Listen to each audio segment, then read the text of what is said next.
He pulled the Apache woman out of a killing dust storm and asked her for nothing in return. So the day she looked at him and said, "A man like you needs a woman like me," it changed the rest of his life. His name was Jubal Renner, a rancher alone in the San Pedro Valley of Arizona Territory, and keeping her safe would cost him more than the storm ever did. Stay till the end, and if these stories move you, like and subscribe. The wall of dust came out of the south like a living thing, half a mile high and brown as old blood, and Jubal Renner saw it from 3 miles out and knew it was going to be bad. He'd lived in the Sonoran Basin long enough to read a haboob the way a sailor reads a squall. This one was not a storm you waited out in the saddle. This one buried fence posts and pushed cattle into draws, and turned a man around backward in 10 steps until he had no idea which direction his own house was. He almost made it home.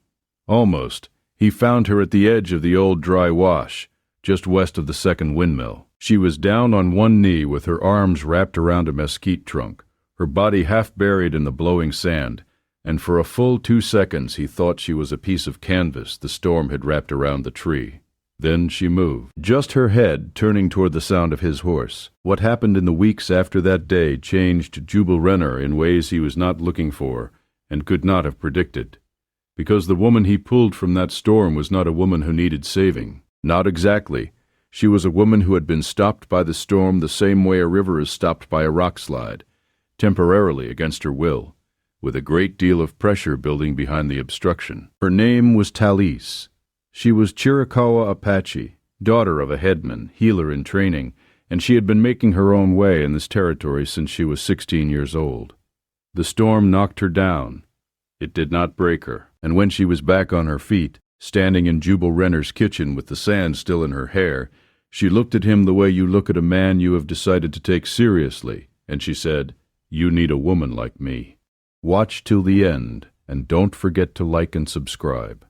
In the late summer of 1883, the San Pedro Valley in Arizona Territory was not a place that forgave much. The land was beautiful the way hard things are beautiful, narrow, uncompromising, expecting you to meet it on its own terms. The rains had been scarce that year. The grass in the lower pastures had gone to crisp yellow by June, and by August the water table had dropped far enough that Jubal's second well, the one near the south fence, was pulling mud at the bottom of every bucket.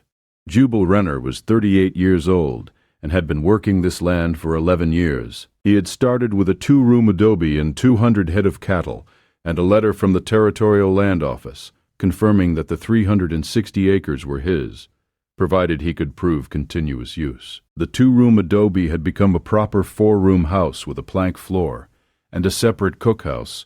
The cattle herd had grown. The proof of continuous use was in every post he'd set, every calf pull, every drought he'd ridden out. He had done all of it alone, which had not been the original plan. His wife, Margaret, had died of typhoid in the spring of 1878. 3 years into their run at the ranch, leaving him with a going concern and no clear reason to keep going. He kept going anyway. He fixed what needed fixing. He learned what the land required from him, and he gave it. He became, over those years, the kind of man who did what was in front of him and didn't think much past the day's work. Some people called that stoic. Others called it grief-wearing a hat. Both were probably right. He had a Mexican hand named Felix who came during branding and drove cattle to Tucson when Jubal needed him. And he had a neighbor, old Bascom Hale, 8 miles north, who he traded labor with during the rough seasons. Otherwise, he worked alone. He rose before light and worked until dark and slept the flat sleep of a man who has used his body completely and has nothing left to keep him awake. That was his life in the late summer of 1883. Not a bad life. Not a full one. He was coming back from the south pasture with a load of wire in the saddlebags when the haboob rolled in from the Sonoran Desert. He saw it cresting the ridge above the dry wash, a wall of suspended dust several hundred feet tall, blotting out the southern sky, moving north at close to 40 miles an hour. The curtain of it was already hitting the distant scrub, turning the pale desert into a brown, blurring mass. He turned his horse and pushed for the house. He was maybe a mile and a half out. The storm caught him before he made the first windmill. One moment he was in clear air with the ranch visible ahead of him, and the next the wall hit. and the world went brown and close, and he was riding by instinct alone, head down, the handkerchief he'd pulled up over his nose, doing almost nothing against the fine grit that found every gap it could. His horse, a steady blue roan he called Gable, kept moving because Jubal kept pressure on the reins, but she was unhappy, and she let him know it. He was skirting the edge of the dry wash when Gable threw her head sideways and shied hard to the right. Jubal got her settled and looked where she'd shied from. The mesquite was a big one, maybe 15 feet across at the canopy, twisted and gray-barked, standing at the crumbled lip of the wash, and wrapped around its base, arms locked around the main trunk, was a person. He dismounted and ground-hitched Gable and went forward on foot, keeping low, one hand up against the blowing sand. Closer, he could see a woman, Apache, from the cut of her clothing, a buckskin dress with fringe at the hem, brown leather moccasins that laced to the knee. She was on both knees now, forehead pressed against the bark, her body curved around the tree trunk with a desperate practiced efficiency, the posture of someone who understood that the tree was the only fixed point in a world that had gone completely unstable. The sand had banked up against her on the windward side, a 4-inch drift across her shoulders and the back of her legs. He crouched beside her and put his hand on her shoulder. She moved fast, turned and pulled back at the same time, and for a moment they were face to face, her eyes wide and dark and sharp despite the storm, her jaw set, a cut across her left cheekbone where something had caught her in the wind, the blood already dried and pink with dust. She was young, 25 maybe. She had the look of a woman who was afraid and was not going to let that stop her from doing anything that needed to be done. He held his hands up, open. He pointed at himself and then pointed at his horse, and then pointed north, in the direction of the ranch. She looked at him for a count of 5. The wind hammered at them both. He watched her do the arithmetic, the storm, the exposed wash, the distance to wherever she'd been going, this man she had never seen before, and arrive at a conclusion. She nodded once, sharp, and stood up on her own. She was steady on her feet. Whatever the storm had taken from her, her legs weren't part of it. He boosted her onto Gable and led the horse by the bridle through the remaining half-mile to the ranch, head down following the fence line by feel because he couldn't see it. It was the longest half-mile he'd walked. By the time they reached the barn, the storm was shaking the tin roof, and the horses inside were moving nervous in their stalls, and the light had gone to a dim orange murk that made noon look like late dusk. He got her off the horse and into the house and shut the door against the storm. Inside, the light was low and warm from the single lamp on the table. He could hear the haboob outside, a continuous dull roar with occasional sharp cracks when something hit the walls. The woman stood in the middle of his front room and looked at it the way people look at an unfamiliar space, taking inventory, noting the exits, deciding before deciding anything else whether the room was one she could safely be in. He pointed to a chair near the wood stove. She looked at the chair. She looked at him. She sat down in it, upright, hands in her lap, and watched him. He got the stove going. He got water from the pot on the kitchen shelf and set a basin near the stove, and left her alone with it and went to check the animals and do what needed doing in the barn. He was out there 40 minutes. When he came back in, she had cleaned the cut on her face. He didn't ask how. She clearly knew what she was doing, and was sitting in the same chair with her arms crossed and her back straight, watching the stove. He made coffee. He put a cup on the small table beside her chair and stepped back to the kitchen. He didn't offer. He didn't gesture. He just left it there and went about making himself a meal from what he had, which wasn't much. Dried beans, hardtack, the last of a smoked venison shoulder. She watched him cook, not with hostility, not with casual curiosity either. It was the attention of someone taking a careful measurement. He kept his movements slow and deliberate. He didn't talk, which came naturally to him anyway. After a while, she picked up the cup of coffee and drank from it. He stared at the stove. He put food on the table. She ate without any of the discomfort a person feels in someone else's kitchen when they've been handed a bowl and told to manage. She ate because she was hungry, and eating was the sensible thing to do, and she didn't appear to feel it obligated her to anything. When she was done, she set the bowl back on the table with the same deliberateness she'd brought to everything else. The storm ran through the night.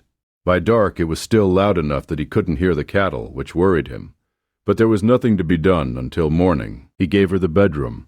He slept on the porch bench with a saddle blanket, listening to the storm taper from a roar to a groan, and finally, somewhere around 3 a.m, to nothing. The silence after a haboob is its own strange thing. Absolute. Like the world has stopped to take stock. He lay there in the silence and thought about the woman in his house, about who she was and where she'd been going and whether her people knew where she was. He thought about how fast she'd turned when he'd touched her shoulder, about the unhurried way she'd cleaned her own wound without being asked, about the fact that she'd been in a stranger's house for 6 hours and had not shown fear once, only wariness, and there was a difference between the two that he was only now beginning to understand. He wasn't sure what to make of any of it. He didn't need to make anything of it, he told himself. The storm was over. In the morning she would go wherever she'd been going, and that would be that. He slept badly and woke before light. She was already up. He found her outside, standing in the yard, looking south. The world had the strange altered look it always had after a haboob. Familiar landmarks shifted, new dunes in places where the ground had been flat, fence posts leaning at angles, a dead cottonwood limb in the middle of the yard that hadn't been there the previous afternoon. She was looking at all of it with a focused, appraising expression, turning slowly, like she was reading the aftermath of the storm to understand which direction the wind had been running and for how long.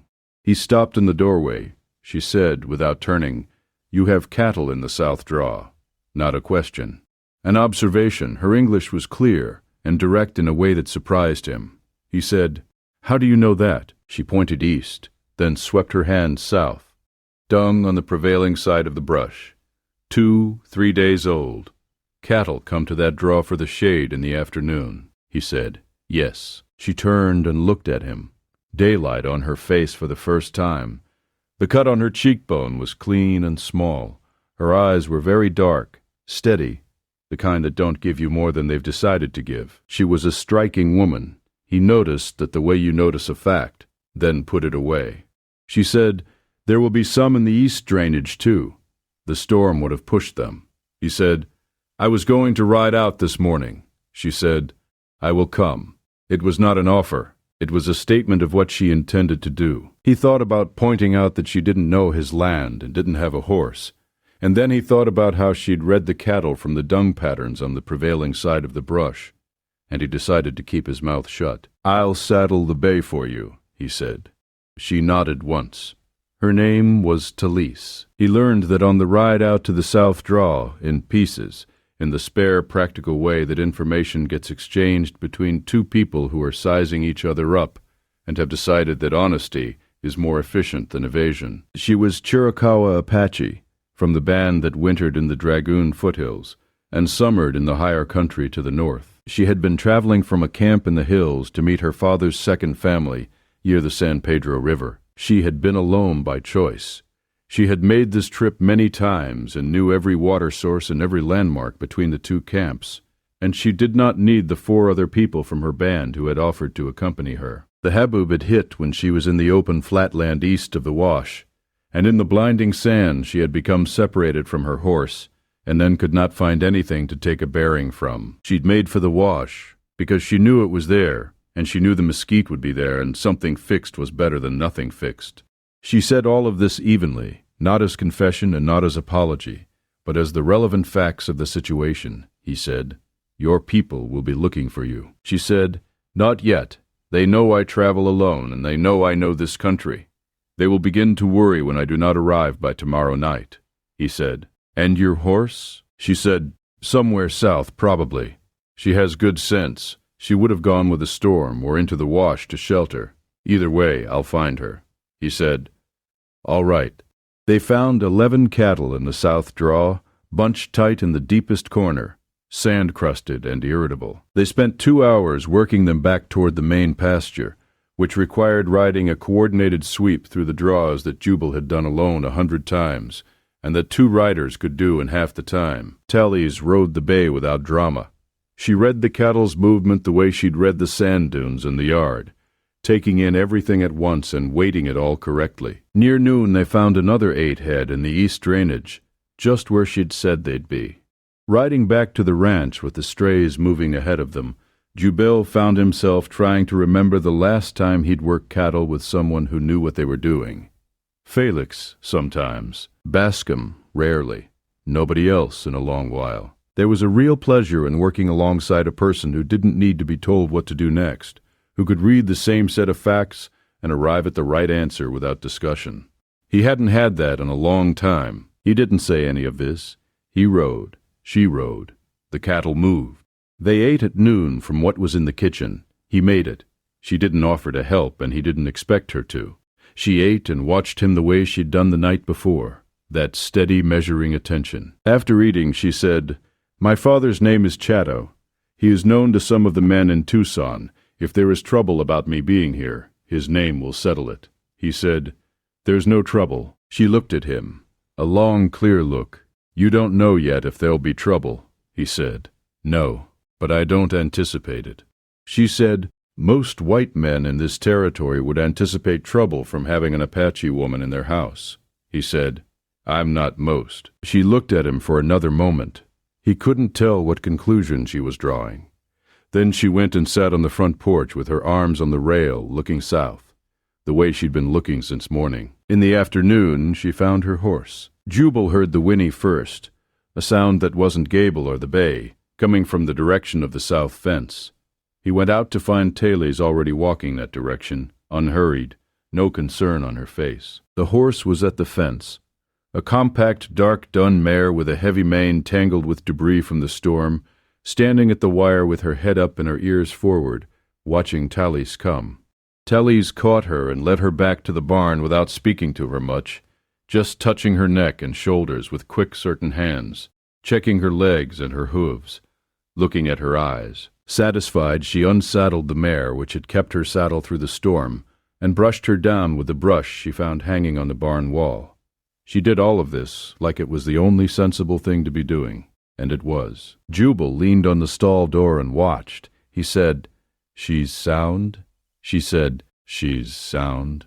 He said, "You could head out yet today if you wanted. The road south should be clear." Talise turned and looked at him. "The road south is through the flatland where the storm came from. There will be new sand across the track in places. I would rather wait for morning when I can see the ground properly." He said, "That makes sense." She said, "It does." She went back to brushing the mare. He went back to his work. Neither of them said anything more about it. That evening was different from the one before, in a way that Jubal noticed but didn't try to name. She moved through the house with more ease.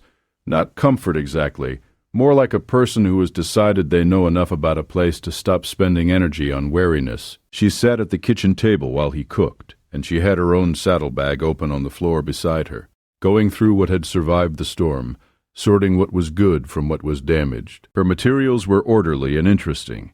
Dried herbs wrapped in cloth, a folding knife, a small awl, a coil of sinew, 2 flat round stones for grinding, several packets of what he thought might be medicine.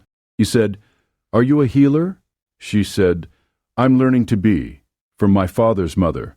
She's the best healer in the band."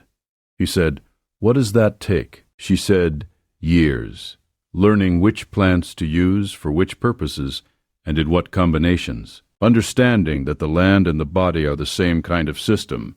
They have their own logic, and you have to find the logic before you can work with it." He said, "That sounds like ranching." She looked up. The corner of her mouth moved. "Not quite a smile," she said.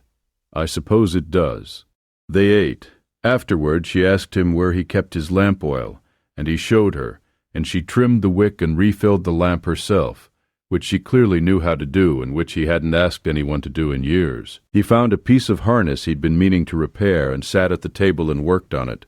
She sat across from him and went back through her herb packets, checking each one, refolding the cloth more tightly, the lamp between them, the sound of the night settling after the storm, the crickets coming back.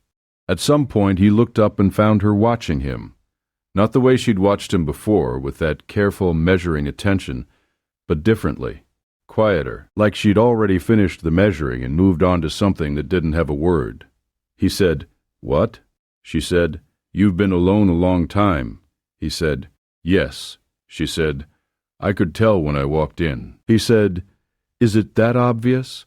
She said, To me it is. The house is clean, but it's empty in a specific way, like it's being kept rather than lived in. He put the harness down. He thought about that for a moment. He said, "My wife died 11 years ago." She said, "I know." The room with the closed door. He said, "You noticed." She said, "I notice things." A pause. "I'm sorry about your wife," he said. "Yes." It was quiet for a while. The harness sat between them. The lamp burned. She said, without particular emphasis, "My grandmother says that grief has a door it opens to, if you let it. Most people spend their whole lives keeping the door closed." He said, "Does she know how to open it?" She said, "She says the door opens from the inside, and from the outside both, but only if someone is working both sides at the same time." He looked at her across the table. He said, "That's either wise or impossible." She said, she would say, "Those are the same thing." She left in the morning. She saddled the dun mare before he was fully done with the chores, and when he came out of the barn she was mounted and ready, the saddlebag tied down, and her bearing as straight and certain as it had been the whole time she'd been here. She looked like a woman who had always been going somewhere, and was going there now. He stood in the yard. He said, "Safe ride." She said, "Yes." She looked at him in that direct way of hers. "Jubal Renner, you should fix the south gate hinge before it fails, and the east windmill is 2 or 3 weeks from a bearing problem. You can hear it in the pitch of the turning." He said, "I'll do that," she said, "and you should plant something in the garden bed on the south wall. The soil there is good. It's wasted." He didn't know what to say to that. He said, "I appreciate the advice." She said, "It isn't advice. It's just what I see." She turned the mare and rode south, and inside of a few minutes the land had taken her in the way land takes people. One moment there, the next just the distance. He stood in the yard for a while, looking south. He went and looked at the south gate hinge. It was close to failing. He fixed it that afternoon. If you're enjoying this story, hit the like button right now. It means more than you'd think, and subscribing keeps you with us for every story we tell. He expected to think about her for a day or two, and then go back to not thinking about her.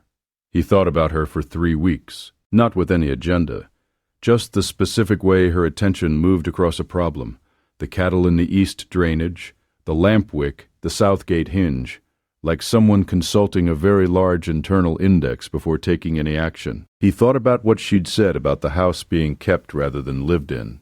She wasn't wrong. It was maintained the way a monument is maintained, carefully, with devotion, an eye toward preservation rather than use. He started sitting in the front room in the evenings instead of going straight to the bedroom. He left the door to Margaret's room open sometimes. He fixed the east windmill bearing before it failed. He put herb seedlings in the south garden bed, ones he found growing wild along the wash. He told himself this was practical, that the south wall got the right light and the bed was wasted otherwise. He didn't tell himself much else. 3 weeks after the storm, he rode to Benson for supplies. He bought what he needed and stopped at the post office and at the feed store, said very little to anyone, and was heading back through town when a man outside the land office called his name. Jubal pulled up. He didn't recognize the man. He was well dressed for the territory. A wool suit, a hat that hadn't been worked in, and he carried himself with a clerk's precision, the kind that comes from years of deciding things on behalf of other people's money. He said his name was Aldrich, from the Arizona Improvement Company, and he was doing title surveys on the San Pedro Valley properties. He had, he said with great pleasantness, a few questions about the range use in the south section of Jubal's spread. Jubal answered what he could answer. His deed was clear, his use was continuous, and he'd filed every required paper with the territorial office in Tucson. Aldrich nodded pleasantly through all of it. Then he said, "We're also interested in a strip of land along the east side of the wash. A narrow section, but our surveyors believe it may fall outside your deeded acreage." Jubal said, "The wash has been part of my working range for 11 years. Aldrich said, "That may be, but working range and titled acreage aren't the same thing in territorial law. We may need to put flags on it." Jubal said, "You'll be welcome to ride out with your survey instruments and check against the original markers." Aldrich smiled in a way that did not involve his eyes. He said, "We'll be in touch, Mr. Renner." He went back inside. Jubal rode home with a flat, cold feeling in his chest. He'd dealt with enough land office men to know what a preliminary move looked like. Aldrich wasn't there to survey anything. He was there to open a conversation that could later become a dispute, and a dispute was expensive and slow enough that many men found it easier to settle. He ate his supper alone and went to bed. He was up before light and out to fix a broken post along the south fence when he heard hoofbeats on the east road, the dun mare's particular canter which he'd learned in the 2 days she'd been in his barn. He straightened up and watched Talise ride in from the east. She stopped at the fence. She looked at him with those steady eyes and said, "You're fixing fence at 5 in the morning." He said, "Yes." She said, "Good habit." She dismounted and ground-hitched the mare and came through the fence gate. "I was riding back from my father's family. I wanted to see the east windmill." He said, "I fixed the bearing 2 weeks ago." She said, "I know.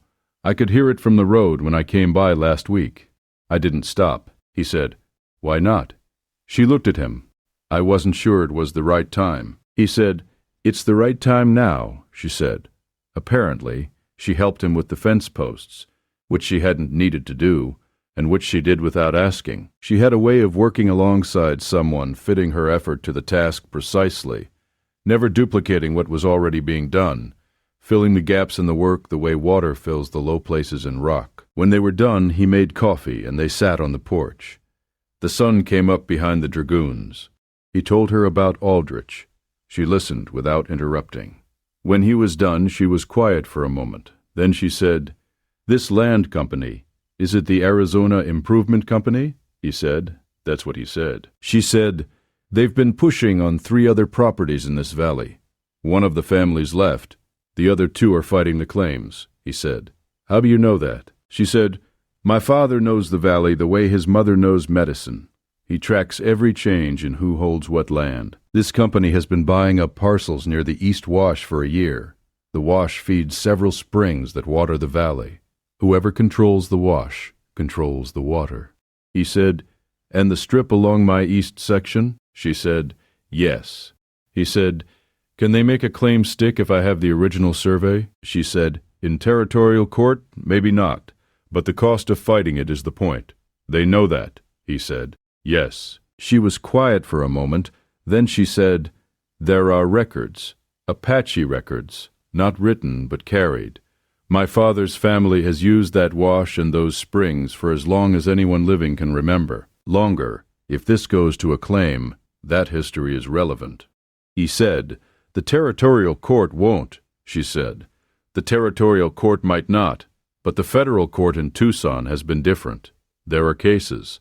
A pause. "I know a man in Tucson, an attorney named Vasquez. He handles land cases for Apache families and for ranchers who share boundaries with Apache Range. He has won cases." Jubal looked at her. He said, "You've been thinking about this." She said, "I've been thinking about this valley for a long time. It isn't just your land at issue. If the wash goes, the springs go. The springs feed the winter camp my father's family has used for generations." He said, "So you have as much stake in this as I do." She said, "More." She met his eyes. "I came back because of the windmill. I stayed because of this." He said, "That seems like a good enough reason." She said, "It is." She stayed 2 days. She pulled and stacked the dead mesquite limbs the storm had left along the south fence. She found an injured quail under the porch and had it back on its feet inside an hour using a strip of cloth and something from her herb packet. She showed him 3 plants along the east fence line, mild anti-inflammatories, useful for cattle injuries, that he'd been stepping over for years without knowing what they were. She gave him the Apache names, then, at his request, the Spanish names that came closest. In the evenings they sat on the porch or at the kitchen table, and the house, without either of them saying anything about it, was beginning to feel different, not in any single way he could point to, just different, more settled in itself. On the morning of the second day she asked him if he was willing to write to the attorney Vasquez. He said, "Yes." She said, "I'll send a rider with a letter from my father as well. 2 parties disputing the same claim are harder to ignore than one." He said, "You've done this kind of thing before." She said, "My people have been defending land for generations.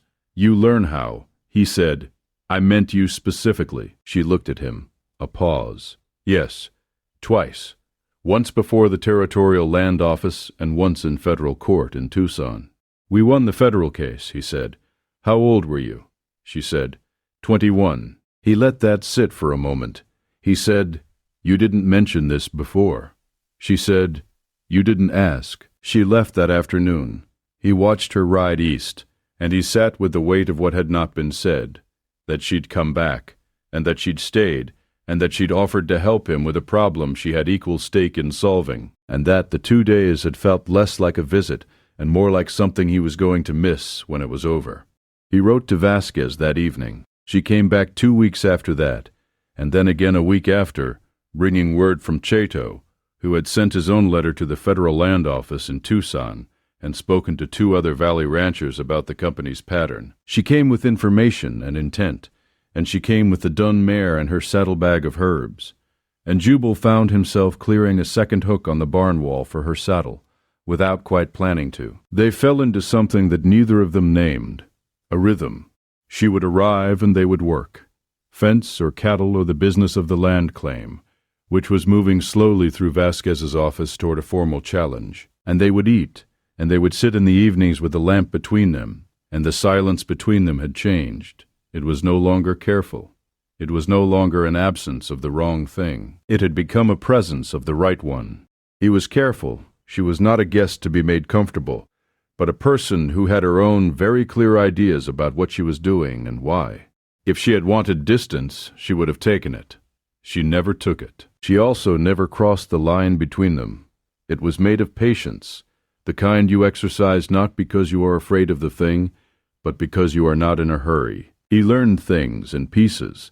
Over those weeks, he learned that the Chiricahua reckoned plant medicine through the women's line, not the men's, and that Talise's grandmother was the kind of woman who could have sat down with Jubal's own grandmother and talked shop for an afternoon without needing a translator. He learned that Talise had grown up reading the land and the people on it with the same clear, unsentimental precision, and that she read people the way she read the cattle's movement, without judgment but with full attention. He learned that she was funny, in a dry and quiet way that he almost missed the first 3 times and then didn't miss again. She'd deliver a flat observation, the way the land office clerk had looked at her when she'd come to Benson with Jubal to file a paper, or the political pretensions of a man at a territorial meeting, precise enough and dry enough that it took him a beat to get it, and when he did, he'd feel it somewhere in his chest before it reached his face. He learned that she had been married briefly, at 19, to a young man from her band who had died in a clash with the army 2 years later. She mentioned it the same way she'd mentioned most things, factually, without melodrama, in the context of a conversation about something else. She said his name was Nayatan. He had been good-natured and a poor judge of weather, which combination she had found endearing. She still thought of him with a kind of fond practicality, the way you think of a thing that was good and is gone and cannot be helped. He said, "You didn't remarry." She said, "Have you decided?" She looked at him. She said, "I'm still deciding." He said, "Fair enough." She said, "Yes." The land claim moved forward through Vasquez's office.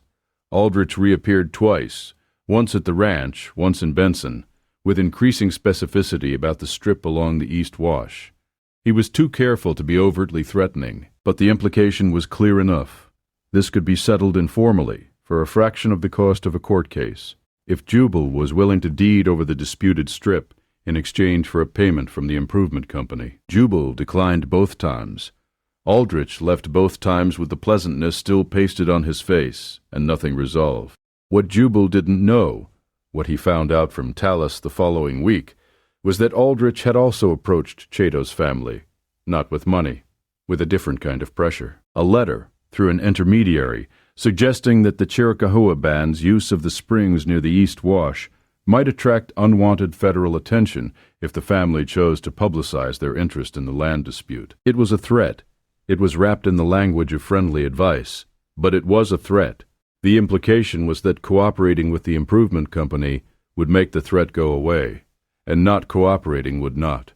Talise showed him the letter on a Tuesday evening, sitting at the kitchen table with the lamp between them. She showed him without preamble, put it in front of him and waited while he read it. He read it twice. He put it down. She said, "My father is not going to cooperate." He said, "No, I wouldn't expect him to." She said, "He is asking if you will hold your position as well." He said, "Of course." She said, "He needs to hear it said directly, not through me. He wants to meet you." He said, "When?" She said, "Saturday, at the spring near the East Wash." He said, "I'll be there." She nodded. She folded the letter and put it back in her saddlebag. She looked at him across the table, and she said in a tone he hadn't heard from her before. Not softer exactly, but different, like something that had been held carefully was being set down. "My father does not meet with many white men," he said. "I understand." She said, "He is meeting with you because I asked him to." He said, "I appreciate that." She said, "He will form his own opinion. I want you to know that my asking counts for something to him. That's not a small thing," he said. "I won't waste it." She looked at him a moment more. She said, "No, I don't think you will." The spring was a good half-mile into the rock on the east side of the wash, in a narrow canyon that Jubal had ridden past 100 times without knowing it was there. He knew it was there now because Talise had shown him the trail 2 weeks ago, a narrow thread of track through the mesquite and the rock that opened suddenly into a small, shaded flat with a seep of clear water coming from the base of a red sandstone wall. The same water, she'd explained, that fed the deeper springs another mile east, and the springs fed the creek that watered the lower valley in dry years.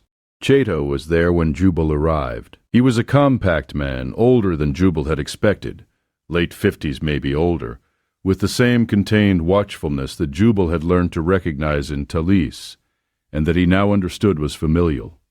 He had 2 men with him. He did not have a rifle visible, which Jubal noted without surprise. A man who'd survived what Chato had survived for that long didn't need to make himself look dangerous. Talise stood to Chato's left. She did not translate, not because the translation wasn't needed.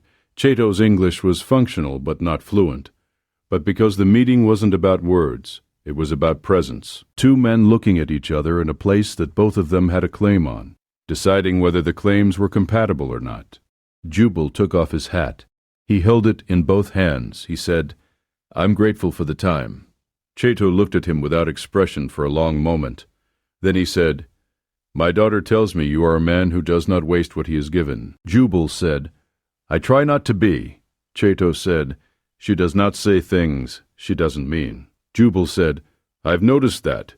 Chato's eyes moved, just slightly. He said, "The land along the wash, you will not sell it to this company." Jubal said, "No." Chato said, "Even if the cost is high." Jubal said, "Even then." Chato was quiet for a moment. He looked at Talise, and she looked back at him, and something passed between them that Jubal was not part of and did not try to be part of. Then Chato looked back at Jubal. He said, "The springs are older than the law you brought with you. We have tended them for a long time. A man who protects what he is given to protect is a man we can share a boundary with." Jubal said, "That's what I'd like, a shared boundary." Chato said, "Yes." A pause. "My daughter has her own judgment. I do not interfere with it." He glanced again at Talise, brief and deliberate. "I only confirm what I see." He offered his hand. Jubal shook it. Afterward, riding back to the ranch with Talise beside him, the afternoon light gold on the rock walls, Jubal said, "What did he see?" She said, "He saw what I told him he would see." He said, "And what was that?" She said, "A man who stays open in hard country." He rode in silence for a moment. He said, "That's a lot to live up to." She said, "Yes." She looked at him, and there was something in her eyes he hadn't seen there before. Not softer, not warmer, but resolved, settled, the way ground looks when it's been rained on after a drought. She said, "I've been deciding, Jubal Renner." He said, "And?" She looked at him steadily. She said, "A man like you needs a woman like me." He didn't speak for a moment, not because he was surprised. He wasn't, because he wanted to feel the weight of it. It was not a small thing she was saying. It wasn't even in the way she meant it, a romantic thing first. It was a practical thing, the most practical thing he'd heard in years. She had looked at him the way she looked at the South Gate hinge, and she had decided that here was something that needed what she had to give, and she was the right person to give it. He said, "You're not wrong," she said. "I know." He said, "I have been alone a long time," she said. "Yes," he said, "and the house has been kept rather than lived in." "It has." She looked at him evenly. "That can change," he said. "My people marry differently than yours. Yes, we'll do both. I've thought about this, we honor both." He said, "I've been trying to learn Apache." She said, "I know. Your pronunciation of the word for juniper is still wrong." He said, "You'll have to keep correcting me." "I intend to," she said. They rode the rest of the way in a silence that was not the silence of words held back, but of words already said, landing at their full weight, doing the slow work that real things do. The dragoon stood to the east in the late light, enormous and indifferent, and very old. The ranch came into view around the last bend, the plank house and the cookhouse and the barn and the south garden bed, with its new seedlings coming up in a line along the warm adobe wall. He looked at the garden bed. He looked at her. She said, "The herbs need another 3 weeks." He said, "I'll wait." She almost smiled. It was the fullest version of it he'd seen yet, the corners of her eyes and the line of her mouth, and something behind that, a warmth that had been building for weeks, and had finally decided it had waited long enough. She pulled it back in a moment, but not before he'd seen it clearly. He thought he would spend a long time seeing it again. The land claim took 4 months to resolve. Vasquez filed the formal challenge. The judge dismissed the company's claim. The disputed strip had been in continuous use on both sides for longer than the company's survey predated. The spring stayed. The wash stayed. Aldrich was not seen in the valley again. Talise rode in on a Thursday with the news and a saddlebag full of seedlings her grandmother had sent. Plants that didn't grow in any catalog, meant for the south garden bed, which her grandmother had heard about through Chatto and decided needed better stock. Jubal helped her plant them that afternoon, and she told him what each was for and what it required, and she corrected his pronunciation of the Apache names twice each, because the names had meaning in them, and she didn't see any reason to let imprecision stand.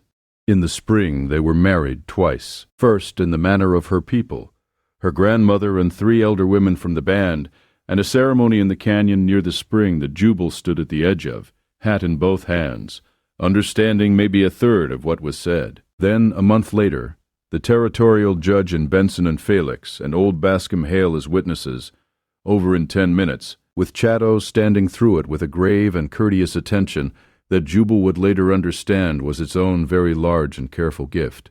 The south garden grew things it had never grown. The house had 2 voices in the kitchen, and a lamp that stayed on in the evenings because 2 people were using the evening rather than enduring it. Talise still spent part of every month with her grandmother, learning medicine, and when she came back she brought the knowledge with her and applied it to whatever needed it. The cattle, the neighbors. On one occasion, a territorial surveyor who'd gotten cactus spines deep in his hand and went away impressed and a little puzzled. She never stopped correcting his Apache. He never stopped trying. By the second winter, he had the juniper right. The dragoons stood above the valley through all of it, the way they'd stood for 10,000 years before either of them, patient and enormous, and not particularly concerned with the small human dealings below them. But those small dealings were everything, as it turned out. The accumulated weight of them, 1 gate hinge, 1 windmill bearing, 1 letter to Vasquez, 1 spring, 1 afternoon in the canyon, 1 word said on horseback in the late gold light, was the whole of it. And the whole of it was a life, not kept but lived, not held at a respectful distance, but entered into completely, with all the difficulty and all the good of that. Jubal Renner had needed something for a long time that he hadn't known how to ask for. He had needed a woman who would look at what was in front of her and tell him the truth about it. The east windmill bearing before it failed, the south gate hinge before it broke. The attorney who could win the federal case, the plant growing along the fence line that he'd been stepping over for years. Someone who would walk into a house being kept rather than lived in, and decide, without sentimentality and without hesitation, that this was something she could fix. Who would say, on a dusty road in the afternoon light, with the dragoons behind her and her horse moving easy, "A man like you needs a woman like me." She was not wrong. She was, in fact, rarely wrong. He told her so once, the way you tell someone a thing you've understood for a long time and finally found the right moment to say. She said, "I know." And then, after a pause, "Your grandfather's quince is still in the wrong spot. It needs more eastern light." He moved the quince. She had been right about that too. Don't forget to like this video and subscribe to the channel. There are more stories like this one on the way, and we're glad you're here for all of them.